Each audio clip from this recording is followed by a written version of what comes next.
উপদেষ্টা তো আমাদেরকে কথা দিয়েছিল, আমাদের 3 মাস কথা দিয়েছিল। এই 3 মাসের মধ্যে আমাদেরকে পরবর্তী মাধ্যমে এরিয়া সিস্টেম চালু করে দিয়েছিল। জনগণকে বোঝা হয়েছিল যে ট্যাক্স জনগণ ট্যাক্স ছিল 61%, এই ট্যাক্স জনগণকে দিয়ে হয়েছিল এখন 43%।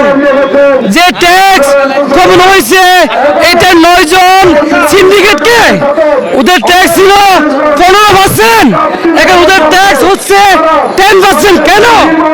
জনগণ বুঝতে পারে নাই ট্যাক্স কোনটা কমেছে। যারা দেশের বাইরে থাকেন বিভিন্ন যোদ্ধারা, ওরা মনে হচ্ছে ওদের ট্যাক্স কমে দিছে। না, এটা আপনাদের ট্যাক্স কমে নাই, এটা ট্যাক্স কমছে 9 জন সিন্ডিকেটের ব্যবসায়ীদেরকে।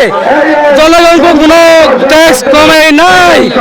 যারা জনপ্রবাসী আছেন, যারা দেশের বাইরে থেকে আসবেন দেশে, আপনার সাপোজ 2টা মোবাইল নিয়ে আসতে পারবেন। এই মোবাইলের মধ্যে সিস্টেম আছে, আপনি এই দেশে 2 মাস থাকতে পারবেন। সে দিন তার বিষয় হলে আপনার মোবাইল নিবন্ধন করতে হবে।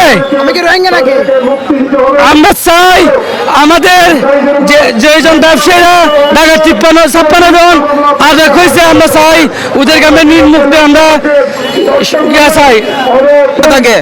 এখন এই প্রয়োগ সে কিন্তু আমাদের ভিতর বৈষম্য সৃষ্টি করতেছে। আপনি চিন্তা করেন, আমরা যে আন্দোলনে নামছি, কেন নামছি? আমাদের দাবি আদায়ের জন্য কেন নামছি? এই যে বৈষম্য সৃষ্টি করতেছে, উনি হাসিনা যে পথে হাঁটছিল সেম পথে হাঁটতেছে।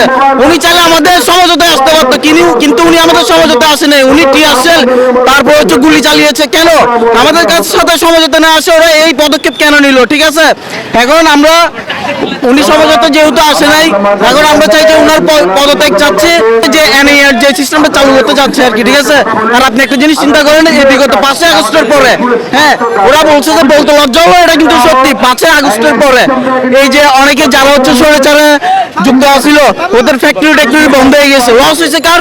আমাদের মতো সাধারণ জনগণের, যারা হচ্ছে কর্মসংস্থান হারিয়েছে। সেম ভাবে তৈব আমাদের কর্মসংস্থান নিয়ে টানাটানি করছে। কেন বৈষম্য আমাদের সৃষ্টি হবে? উনি একটা সমঝোতা আসতে যাচ্ছুক। এখন আমরা চাই যে উনি আমাদের এই যে বৈষম্য সৃষ্টি না করে একটা সমঝোতা আসুক, দেশের মানুষের যাতে ভালো হয়, ভ্যাট ট্যাক্স কমিয়ে দিক। কোনো দেশে এত % হচ্ছে ভ্যাট ট্যাক্স নেই, শুধুমাত্র আমাদের বাংলাদেশে কেন হবে? এই বৈষম্য না রেখে আমাদের একটাই দাবি, যাতে উনি আমাদের দাবিটা মেনে নেয়।